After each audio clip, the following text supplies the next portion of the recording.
and welcome back to another episode of the R.A.G.E podcast.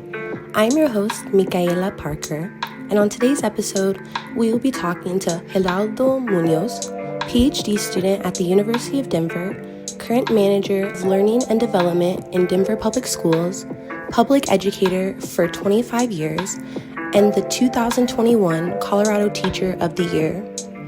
In this episode, we will be discussing humanizing teaching practices, the importance of community healing, and how to truly center students in academic settings.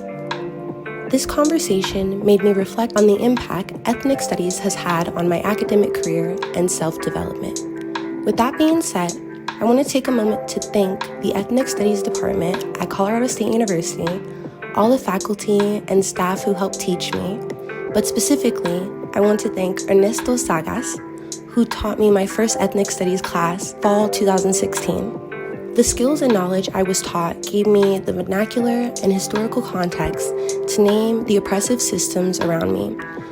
I will continue to give the gift of education and ethnic studies to all those around me. And with that being said, let's jump into this great episode. I'm Gerardo Muñoz, pronouns are he, him, and él.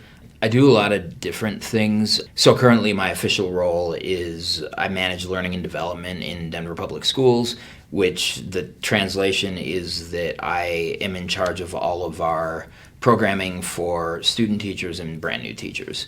And so I have a team of specialists. We work on how to answer this question of like recruitment and retention of educators, particularly educators of color, who are really lacking in the system. So I do that. I'm the executive producer of Two Dope Productions, host the podcast Two Dope Teachers and a Mic.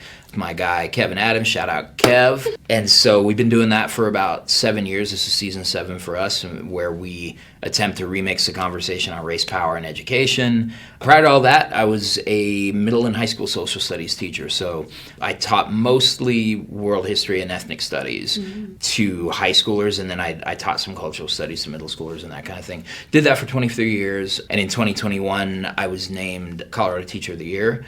That was wild because it really was, because I am the first Chicano identifying Colorado State Teacher of the Year, and that's a trip because this used to be Mexico, and it was a really interesting path, but that opened up a lot of doors, and so as a result, I'm working as an I.RISE visiting scholar, doing some digital media work, which I think is really cool that I'm here with you. And then I'm also working on a fellowship called Voices for Honest Education, where we're pushing back against anti-CRT, anti-LGBTQ legislation in certain educational settings. All that while being a full-time PhD student here at the University of Denver. So it's a lot. I do a lot. I feel the same way. I do too much. And then I'm like, well, I graduated in June, so live it up. And for me, I think I spent a lot of time trying to meet the expectations of others and trying to do the thing that others thought I should be doing or others thought I was a good fit for. And while I'm obviously doing too much, on top of being a spouse and a parent, but it is giving me an opportunity to ask some really important questions of myself. What am I about? How do I want to show up in this world? And how do I clear away things that I don't want to be a part of in favor of those things that I do? Right. Your legacy is going to be so sublime just because of your awareness to self. But my first question for you, what inspires you to teach? So that's a kind of different story, and it's probably not what one would expect. So I was nominated as Colorado Teacher of the Year, and of course I Googled it. I'm like, is this really a thing? Like, I wasn't sure if it was spam that I got in my email, and so I looked it up, and I was like, oh wow, that's a legit thing, and that's a really interesting thing. And so I looked at the racial demographics of who passed Colorado Teachers of the Year, and with a few exceptions, it was exclusively white women from suburban districts. And so I'm thinking to myself, this is not me. So it was my spouse. It was like, well, apply and just be yourself, because you already know the cards are probably stacked against you anyway, so just go in there and be yourself. So I applied, and then I was notified that I was a finalist in October of 2021, and I'm like, that's wild. Like, this is unbelievable. Like, did they actually read my application or watch my video and that kind of thing? And so I did the interview, and on October 29th, 2020, In fact, I was announced as Colorado Teacher of the Year, so my responsibility was going to be to represent the 66,000 school teachers in the state of Colorado.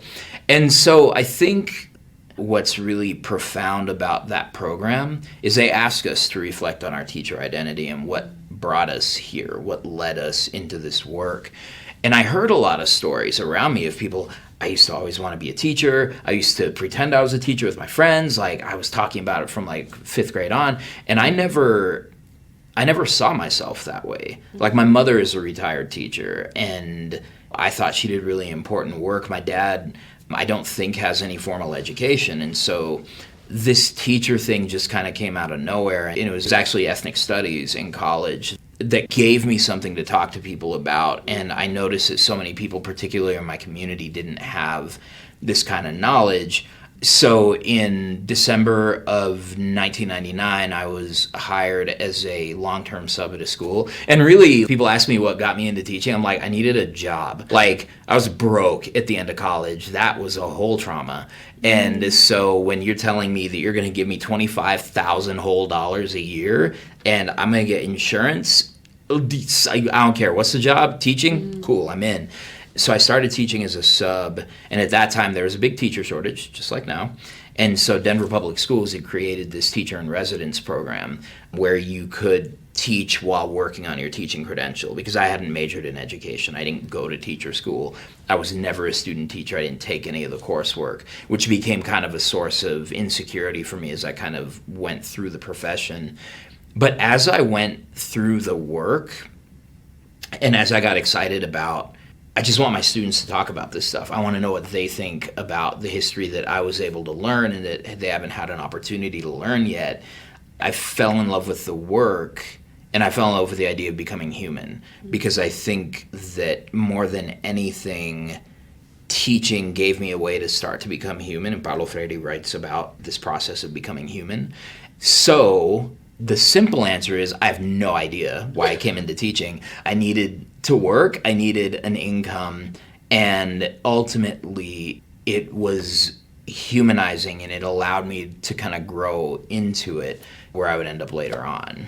I love that, because it was actually a question regarding humanization. When I talked to Dr. Salazar, this was something that we talked a lot about with humanizing pedagogy and amplifying students' treasures in the classroom. And like what they bring with them isn't something that they have to hide. And that actually made me think a little bit about your work is also centered in healing, and this idea that healing is at the center of not only teaching but existing.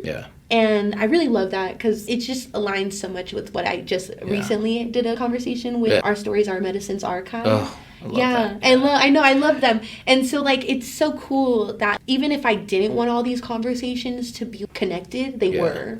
Because all of y'all's work is centered in like the passion for dignity. And it's a little frustrating actually, because I think that when I came into the work as a teacher, and I on my own healing journey, you know, even in my late 40s, I imagine I will be for the rest of my life, you know, that's part of it.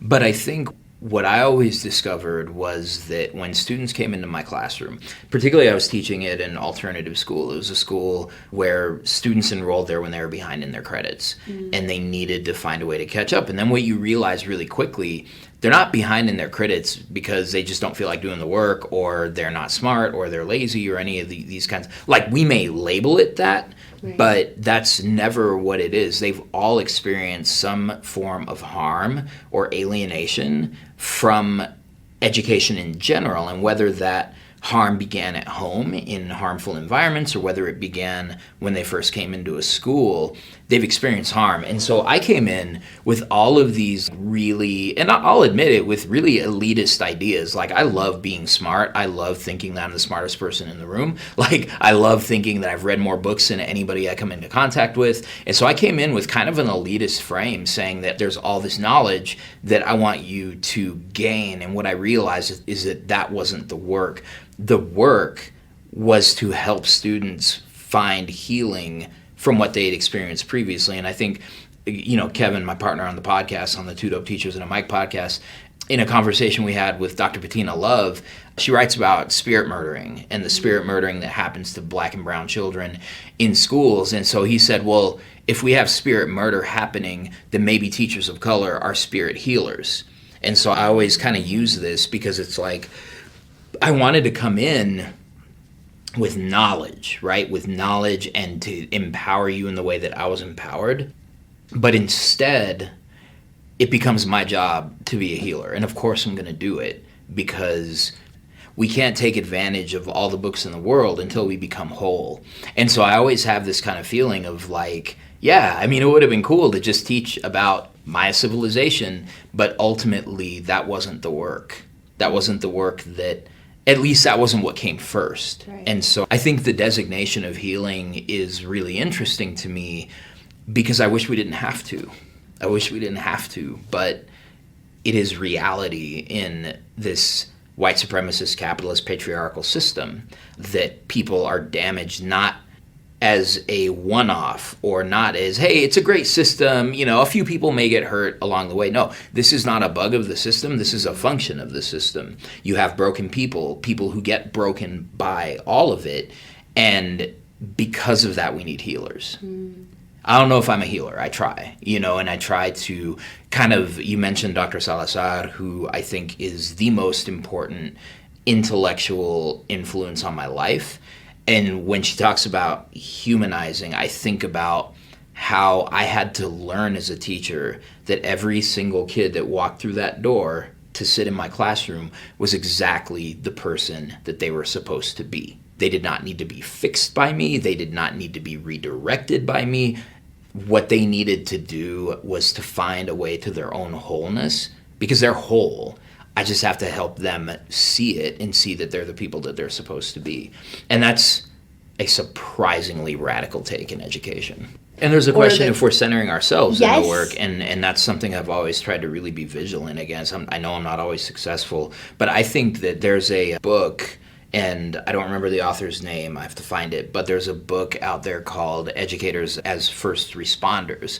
And so that's what I kind of think of, is this professor wrote this book kind of saying that, you know, one of the important role of educators, of teachers, is that when a child experiences harm, when a child gets upset about something, when somebody is mean to a child or they witness something that they wish they hadn't, typically they don't go to their parents first. They don't go to the school psychologist first. They don't go to the counselor first. They don't go to the social worker first. Typically they go to a teacher who they have a trusting relationship with. And I can't tell you, well, legally I can't tell you how many times I've had students bring me things that I needed to report. And being the first person to know that a child was in a harmful situation. And so I think that the healing to me is aspirational, but the healing is something that I hope takes place every day, every time a kid comes into my classroom and they're in a bad mood. And I say to them, yo, are you doing okay? Like, take care of yourself today, instead of saying, what's your problem? Do your work, that kind of thing. But I think that a lot of times there's also that I'm the pedagogical EMT, where I'm the first on the scene. I'm the first one to hear what's going on. I'm the first one to see the harm. And then I have to get other people involved who can hopefully help. I've never heard about that. That is really radical to me. Even some teachers are transitioning from saying parent-teacher conferences. Yeah. Because the caregiver isn't always a parent. That's right. Well, we have to be smart about what we share and how we share it, because we don't know how the parent may react to a student who has low grades, how they may react to a student who maybe said something inappropriate in class. We don't know what's waiting for them when they get home. I think that level of awareness and thinking and how you deliver information is so important, because I remember I dreaded parent-teacher conferences.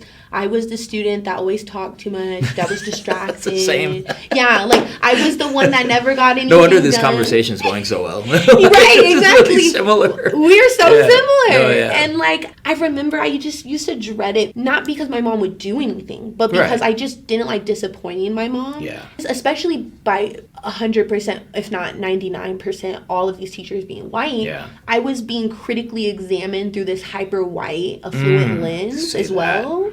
So, like, nothing I did was going to be deemed as acceptable because I was a young Black student in those classrooms. And they already knew that my mom was a single parent as well. Yep. And so... And I'm sure they had opinions about that. Exactly. Yeah. You know what I mean? So, like, there's these biases that are also attributed to my effectiveness within classrooms and even with building community with my teacher. Yeah. And, like, it wasn't until I had transferred to a school that was more diverse, lower socioeconomic, like closer to my home, like actually within my district, that I was like, I feel at home. Like, I feel comfortable. That's deep. And like, even now, like, people always talk about, oh, I hate going to my high school. I go back to my high school because it saved my life. It really did. If it wasn't for seeing people who looked like me teaching me, talking about ethnic studies, I would have never pursued higher ed. Yeah. Like, I only went to college because my counselors and everyone around me was like, bro, you're making 4.7 GPAs. There's no way you can't go to college. Yeah. And I'm just like, really? I never thought about it. Like, you know, like, it was never something that I felt was tangible to me because I grew up so poor. Yeah. And, like, even now, I'm like, well, who cares? I'm in debt, you know? Like, I got all this knowledge. I learned everything. Yeah. And, like, what's even cooler is that nepotism is, like, so deep in, like, institutions like this. Yeah. I could probably come here and take free classes for the rest of my life just because of the networking skills I've made, you know? As long as these 10-year teachers are here, I can come back. As long as they're here, you can be here. Yeah, you know what I mean? So, like, I could get degrees for free. Even, I just need to know when these classes are going on. Yep, that's right. Like, I think that's, like, what's so sad about being on the other side. Walking through that portal has, like, made me recognize how hard I had to work when I didn't really need to. And, like, now that I'm here and knowing that, like, the bar is white. Like, that's it? Yeah, like, the bar is white mediocrity. And, like, I've literally trained myself to be above that. Exactly. Like, I do things. You can take your foot off the gas if you want to. But that's what's so crazy. I didn't know it was this easy to get access to these things. If it wasn't for boss, it would be so easy. Yeah. And that's what makes me so sad. I'm the only one in my family who has ever been in these spaces. Yeah. And I hope that the generations that come after me continue to move through academia. For sure. In whatever capacity makes sense to them, you know? But it always just makes me think, especially when I talk about maybe trying to pursue a PhD program, looking into research in a deeper way. Yeah. I'm always just thinking, am I just creating more alienation between my home and me? Yeah. Because, like, I feel that way a lot. That's the experience we have, right, as people of color, is that educational attainment comes at a cost, and it often is a very heavy cost. And the further you advance, the less your community really comprehends what you're doing and the less connected you feel. Yeah, it's hard. That's a beautiful way of putting it, actually. Thank you so much. I haven't been able to articulate that until recently with my mom specifically. Yeah. I think that's so cool about healing is that, like, healing can just be, like, having those words. It has a cost, fam. Exactly. That's what I always tell people. It has a cost. It has a cost. Like, come be a teacher, but it has a cost. It has everything. And if you're willing to pay it, then there's good things. But also know that, like, I went in kind of naive. Like, I thought I was going to be, like, some Hollywood teacher. And, you know, like, I was just going to get really fired up, and then the kids would all get 5s on their AP tests, and then it was all going to be gravy. But, you know, I think that's the part I was naive about going into the work, was what it would exact in terms of a toll for me. And so that's my healing journey right now. This is community healing. It is. This is true. Community This is true. healing is an extension of our ancestral roots anyway. Yeah. You needed this. Yeah. This is your healing journey. True. Thank you. I actually had the opportunity to read your article, The Forgetting Learning Loss. What we need the most right now is healing. One of your quotes is, "The era of COVID-19 has wounded us and continues to wound us as a human race. We found ourselves wounded by a nationwide shutdown of schools. These wounds happened individually and globally. Our close ties to each other were strained and even severed. The pandemic ended lives. It ended traditions." And I really love that because it was a perfect encapsulation of those 2 years because there was so much loss. You know, it's interesting that you reference that piece because it feels like I wrote that a million years ago. But as I reflected a little bit on its relevance today, you know, I have a daughter who is graduating high school this year, and we were just talking about how this year, senior year, is the first normal year that she's had. And normal in the sense of traditional, like you're not worried about shutdowns right now. Yeah, and even if we should be worried about shutdowns because COVID's still with us, right? You know, her 9th grade year was disrupted. She spent her entire 10th grade year on remote, and then 11th grade was really shaky. Yeah. And now as a senior, now she's applying to college, and you know, I think she's great and she's going to be fine, but you can see the scars that a lot of kids have experienced. And so as I think about that, in the moment, I think that the profession of teaching is so much about the connections between students and between teachers and students and in school communities, where I saw every kid every day and I would have some interaction with them. I would see them physically moving.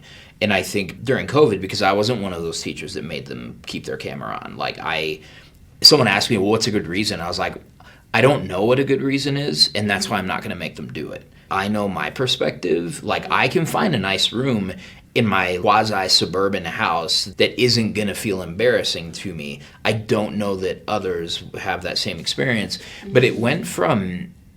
And I was really tight with my sophomores, the ones who graduated last year. I was really close to them. Shout out, class of 2022.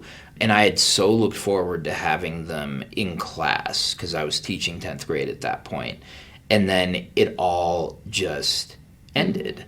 And I didn't get to finish that year in the way that I wanted to. And as things dragged out, like as we realized, oh, snap, this is going to be more than 3 weeks. And then there were conversations, well, when we come back, maybe we'll have to extend the year into the summer. And even for me, I was like, okay, that would be okay, because then we'd be able to, you know, recover that. But then it just became clear that it wasn't going to happen. And so this thing that we thought we all were going to have did not occur. And that's the piece that I think created the wound. And so now we see people living out the trauma. Yeah. Whether it's people's inability to check their emotions anymore, whether it's in education, what we have is we've got some people who were so damaged by the last 3 years that it's hard for them to go on. And this is why teachers are quitting, and this is why students are struggling, because they don't have a way of making sense of the global trauma that we all experience. And then you also have other folks who are saying, we just need to get back to normal. We need to get back to testing kids. Like I heard someone in my district use the phrase, it's time. And essentially what they're saying is, it is time for us to forget COVID and move forward and get back to the way we were. To me, that's a trauma response, because you don't have any way of making sense of what was lost, and you cannot accept that something was lost.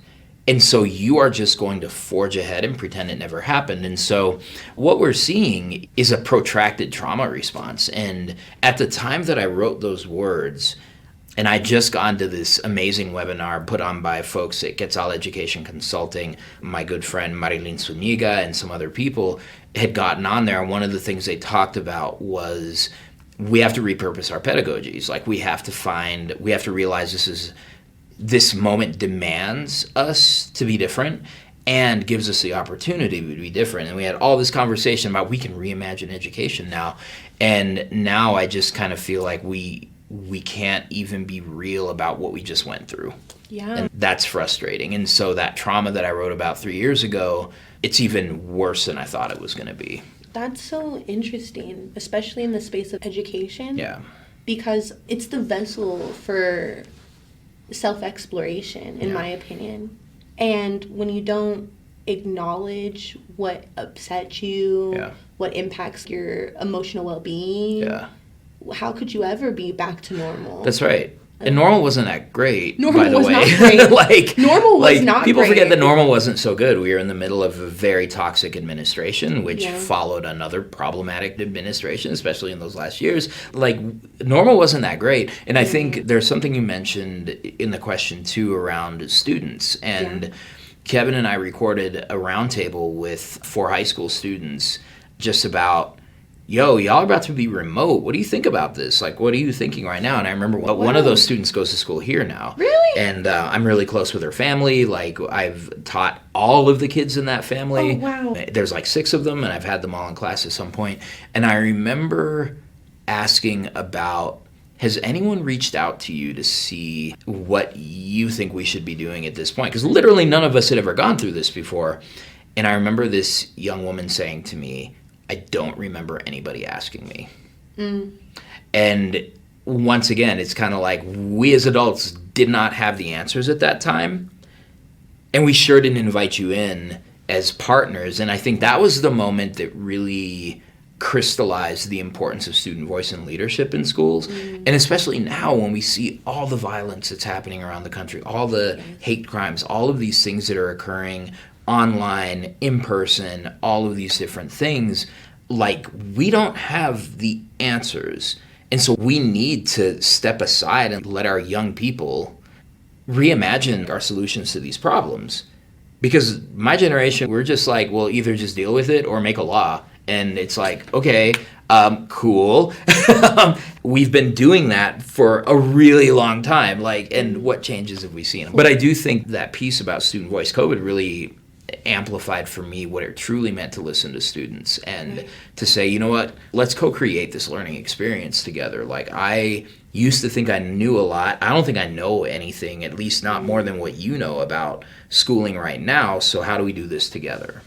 I think to provide students that much agency in regards to their academic experience is so foreign to me. Like some days, and that's the thing, is we have to be comfortable with trial and error. Yeah. And we have to be comfortable with the notion that every day in a classroom is not going to look like they tell you it's supposed to look like, with soft classical music playing in the back, everybody little nose to the grindstone, it's quiet, like there's no noise. I grew up in a noisy community, so and that's how we knew that we were all learning. Like, that's how we all knew that we were engaged, is we were like shouting over each other. And so there were days that the students just had this incredible energy addressing the problems in the community and that kind of thing. And then there'd be other days that they sat on their phones for 30 minutes. And then I had to make a decision as a teacher. It's like, okay, do I call them out and make them do the thing that they themselves said that they're going to do?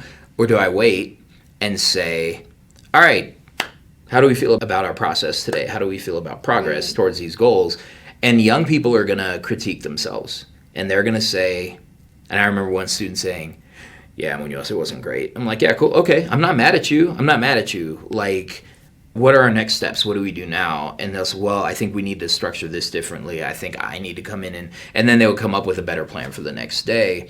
But I think they always knew that they owned the space. They always knew that they set the agenda and they set the imperative. My friend Zainab refers to this as student-centered, teacher-powered.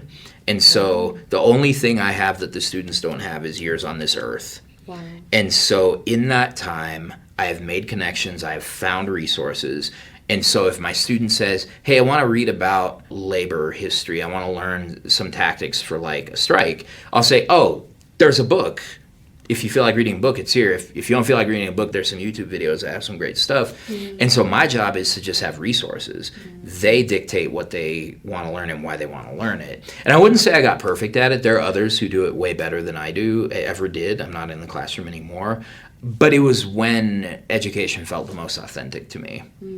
I think that's the coolest thing to me, because like when we talk about decolonization, I feel like people just like throw it out as buzzwords nowadays. Oh, so many buzzwords. I was talking about that today. I think like that's what's so cool about what you're doing. I mean, we change our vocabulary, but we don't change our mindsets or our practices. Yeah. Like, I think that that's the coolest thing, is like, okay, yeah, there's all these books that tell you how to be like this equitable practitioner and teacher, but how do you practice it? Yeah. How do you implement it? How do you create syllabi that look like you want it to look? Yeah. How do you create codes of conduct within your classroom that center the students? Yeah. Well, in times, even when, like, I had a great mentor, Doris Dempsey, an incredible mentor when I was a brand new teacher, who told me that the students will sometimes have negative behaviors and you know, they'll get upset, they'll flip out, they might cuss you out, they might have things to say to you. She's like, never take that personally. Right. Because they are reacting in the way that makes the most sense in the moment, impulsively, because teenagers are impulsive. And so even when a kid would like snap at me, there would be times that I would say, hey, that was not like you. I don't think that's something that I assumed you would do. So A, did I do anything wrong? Did I do something that was harmful? I try to reflect. I'm not always aware when I do harmful things. But B, are you okay? Right. You know? And then the other thing that so many teachers won't do is I would apologize to kids, because I stepped out of line a lot. I would get frustrated with kids because I think truly teaching equitably and in a humanizing way, it's a moving target. Because the things that were equitable yesterday won't feel as equitable the next day, and you always have to have at least a sense of where everybody's at and what works. And so it's always this moving target. And so there are times that overwhelmed and stressed me, and I would say things to kids in ways that I regretted. And so when I had a chance, I would take a student aside and say, yo, okay, so the way I spoke to you was really disrespectful. And I would be extremely upset if somebody talked to me the way I just talked to you. And I just want to apologize.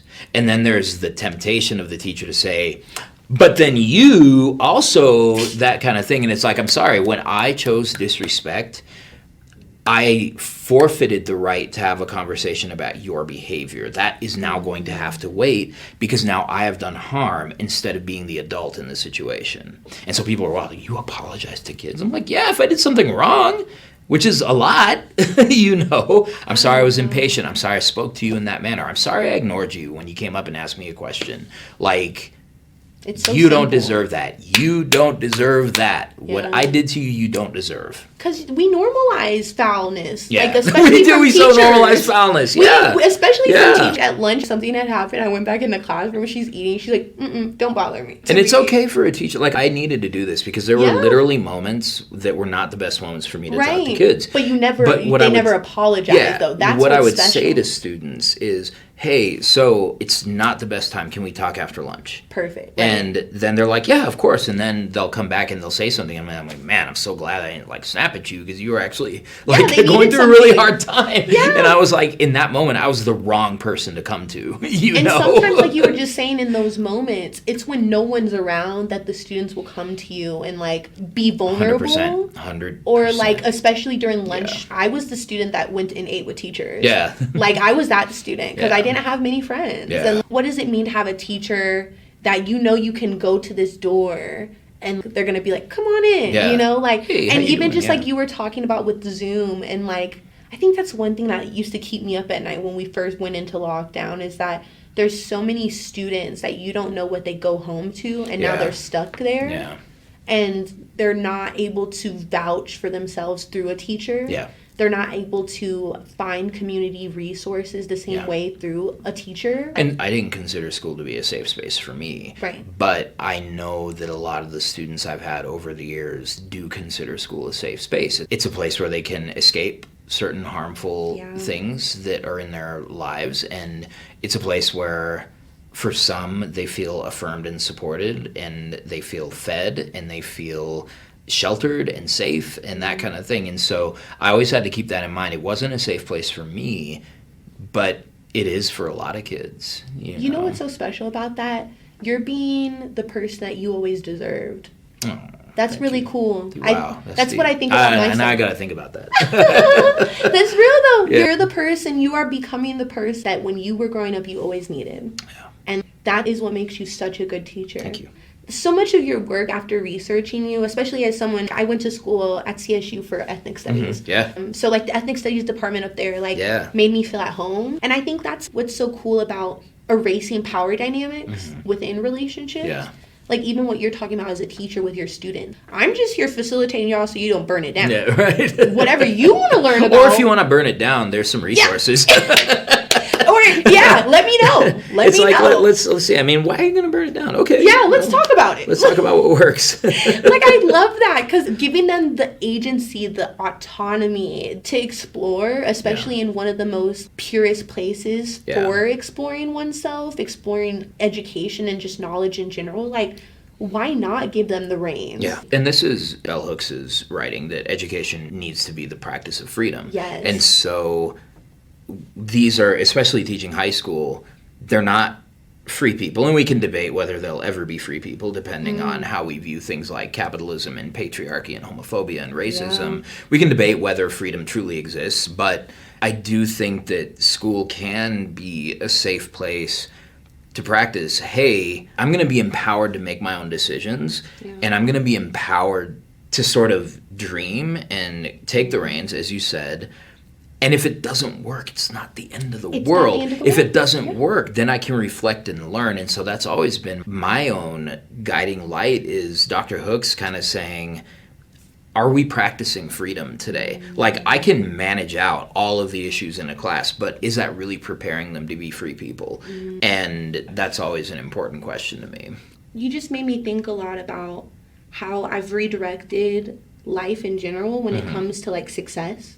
So, like, I tell myself there's no such thing as winning or losing. There's only winning and learning. Winning and learning, yeah. And like, I hold on to that because it's not the end of the world. Just because I failed something, that's a part of the journey to success. Like, I'm not supposed to make it maybe the first couple of times. Yeah. But my goal is to be persistent enough and dig deep enough within myself to see the worth in what I'm doing. Yeah. And there's that great quote, even if you fall on your face, it means you were going forward. Yeah. You can't fall on your face going backwards. Like, it's just not a thing that can happen. So it's the same sort of thing. Yeah, I love that. One thing I wanted to ask you, because I love ethnic studies. Yeah. I have worked with some of the coolest teachers in ethnic studies that have, like, just empowered me. Yeah. They told me, they were like, you know, a lot of what you already were doing here is the work you're going to continue to do forever, whether you know that or not. If you care about your community, this is the work you're going to do forever. That's deep. And they, like, told me that. I love and, like, that they told you once that. I figured that out,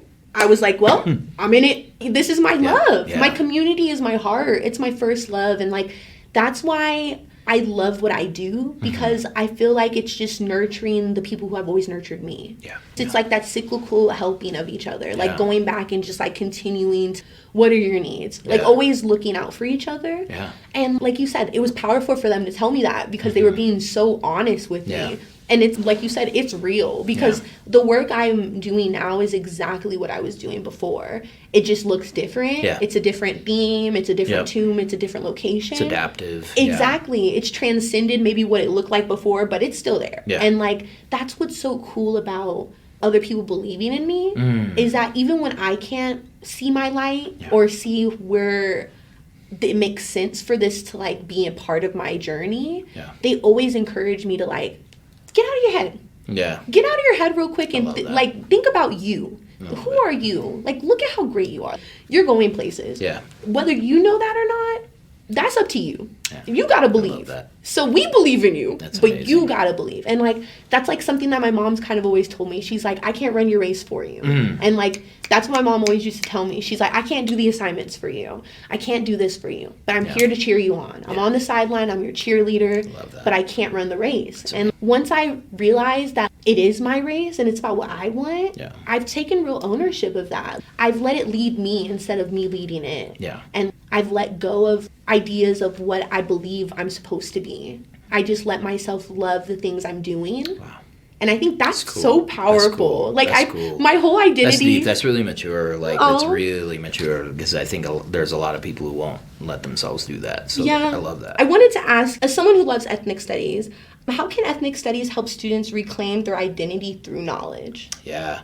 I think that ethnic studies is so powerful because it is really transcendent. And that was my experience when I took my first ethnic studies class at University of Colorado Boulder in the fall of 1995.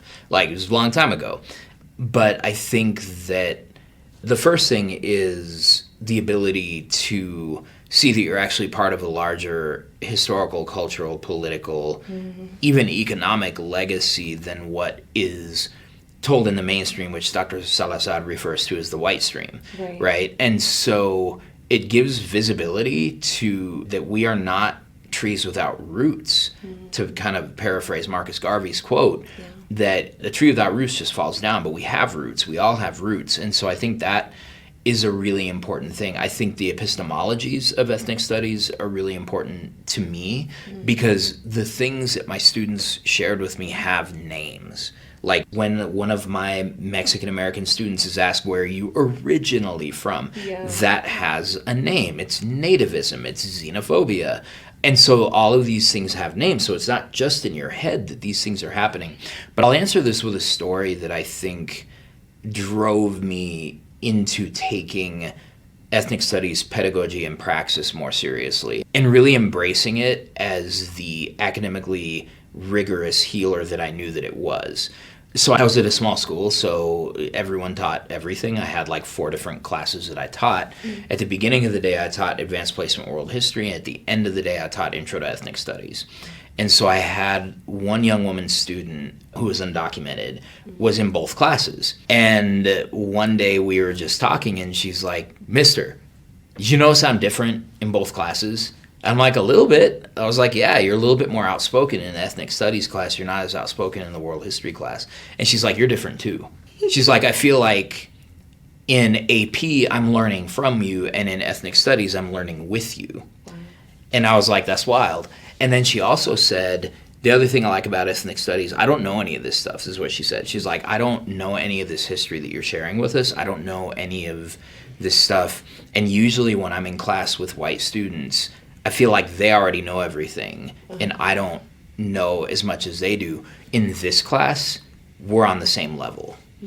And so I think that healing comes because we've all been denied the opportunity to learn about the various histories that make up American history. We've all been denied that opportunity. My high school AP US history teacher told me that my people, my raza people, were largely illiterate, and that's why we don't have a Hispanic history class, like 1994. And so we have been denied. It's wild. Like I say it, I'm like, "That's not true, is it?" No, it's true. It's literally true. And so I think that we've had this stripped away from us, and especially younger generation. There are some of them who don't even know it's been taken from them. It's kind of like if Thanos had his way, if he just like could snap everybody away instead of just half, and then just reconstitute an entire race that had no idea what came before. Like it's sort of that fantasy. And so for me, the healing begins with, I'm just as good as you. Yeah. Like, I don't know anything about this, but you don't either. We're all brand new to this, and I'm able to actually think about my learning and not about the insecurity I feel right now. And so I think that's been the biggest healer, is that it allows me to show up as my authentic self, and I encourage my students to show up as their authentic selves, and they're all in the same starting point. Like, it is the great equalizer. Unfortunately, communities of color history is something nobody knows in our schools. And so I think that knowledge has great healing power. And I got a social media message from a student I taught 17 years ago who said, "Hey, I was thinking about you because my husband and I were sitting, our baby had fallen asleep. My husband and I are watching this thing, and my husband didn't know anything about it, and so I just started filling him in on all this stuff about Chicano history and the Chicano movement, and he's like, 'I never knew you knew. How do you know all this?' And he's like, 'Well, it was my teacher. It was Mr. Muñoz. Let me find him.'" Wow. And so it is one of those things, because I think you made mention of this earlier, that it is what we pass down. And not only does it empower the student who is in my classroom to be able to heal and have knowledge, but they can ostensibly pass it down to younger generations, whether it's their own kids or whether, like you, it's with a nephew or with a younger family member. And it's always been, for me, sharing stories that I know, but also encouraging my crazy, goofy daughter to also learn not only the stories where we came from, but where she's from, and who she is authentically in this moment, because those all contribute to it. Yeah. So it's a healer. History is always a healer for me if you're looking deeply enough to find as many perspectives as you can. Yeah. You know, Malcolm X said it best. Like, Malcolm talked about the importance of people being able to study their own histories. Yeah. He said something along the lines of, if I took a photo, he was giving a talk, I think it was at Yale. He's like, if I took a photograph of everybody in this room and I put it up here on this wall, what are you going to look for first?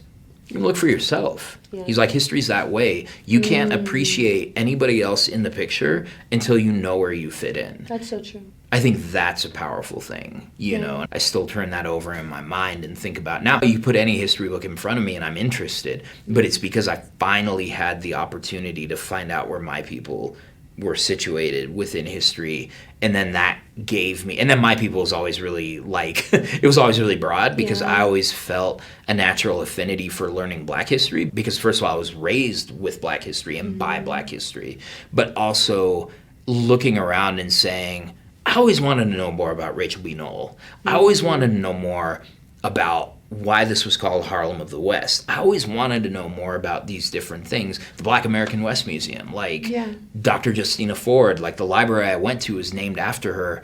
And then the drama class at my high school wrote a musical about her. And like saying, this is history that people don't know. And it gives us a way, if this is my community, well, what else is out there? Yeah. Well, I'd be remiss if I didn't shout out the late, great Dr. Elisa Facio, who mentored me when I was in undergraduate at CU Boulder, who always knew what I was experiencing and what I was going through, but also didn't hesitate to challenge me. I took a Chicana feminism class with her, and I was the only cis-hetero male in the class, and I had a lot to learn. And I'm grateful to this day for having taken that class. But Dr. Facio probably had a belief in me before most other people did. And she passed a few years ago. But I know I owe so much to her and how she helped me survive those years at Boulder. Wow. There's so many teachers I can name, too, that helped me survive. Because it really is a war. It's a psychological war. Yeah, it's the truth. You go to the dining hall, no one looks like you. You go to class, no one looks like you. You go to school, you look in the textbooks, no one looks like you. I always tell people, that's why I love Jordan Peele. I love film. He really translates the fears that we feel to the screen in a way that makes it visible. You're like, I've never experienced that exact thing, but I know how that feels. Yes, exactly. But the metaphors and the allegories are easy to catch. They're You're so like, easy. okay, so I know exactly what you're talking about right now.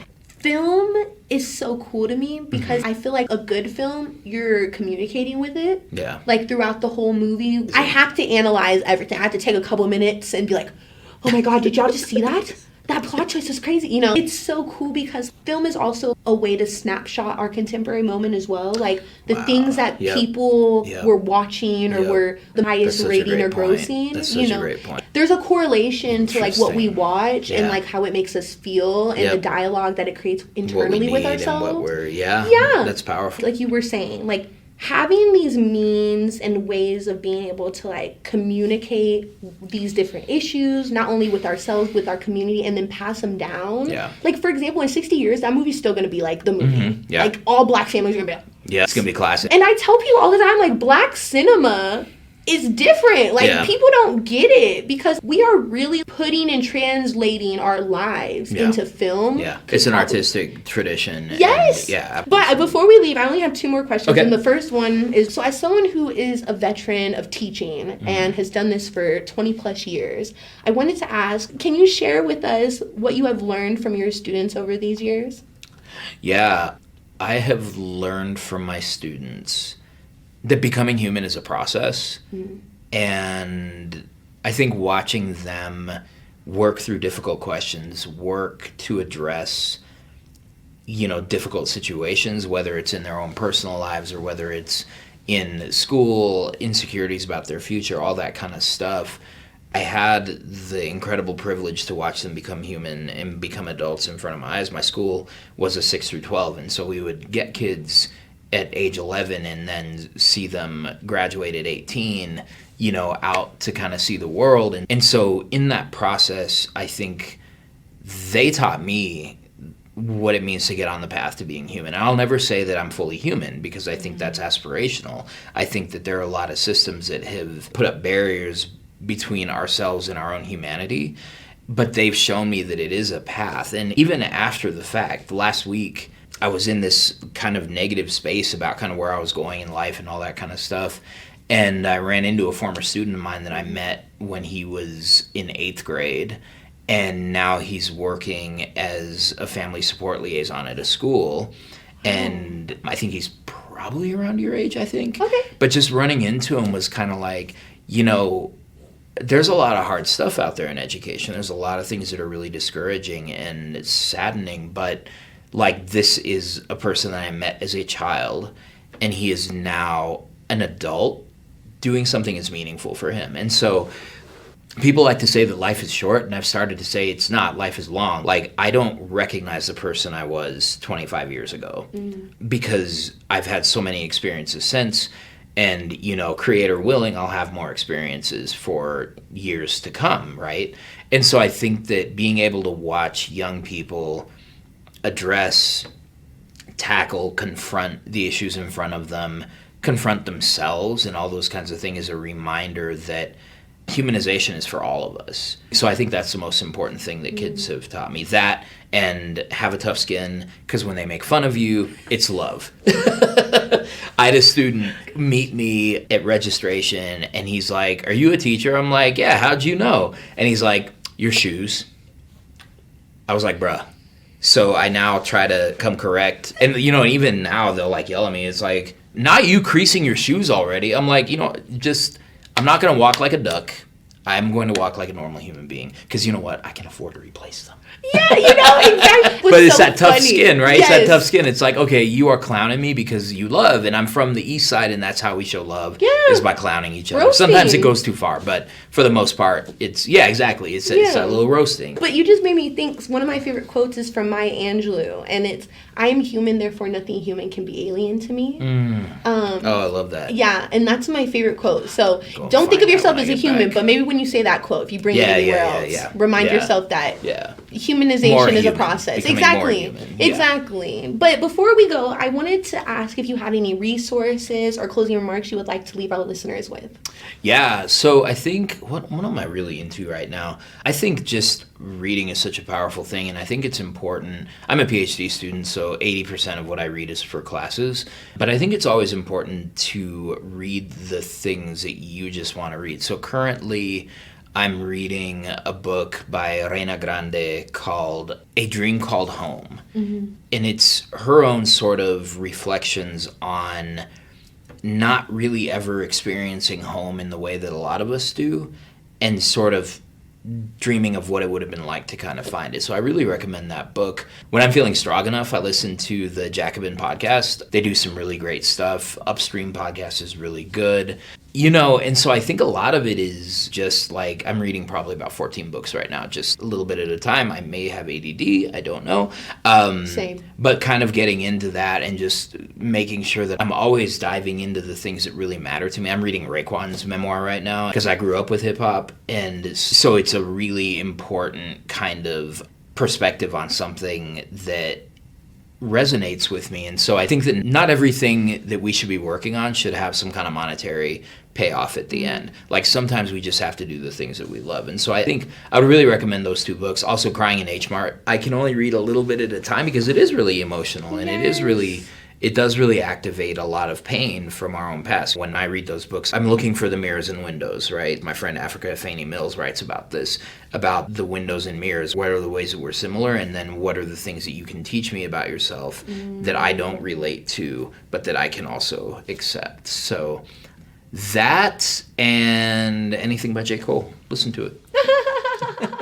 Thank you so much. As we close this episode, I want to read a quote from our episode guest, Gerardo Muñoz. "Healing isn't the erasure of an injury. Healing is treating the wound, understanding it, and developing a diagnosis. And once we have formulated a diagnosis, we can talk about treatment.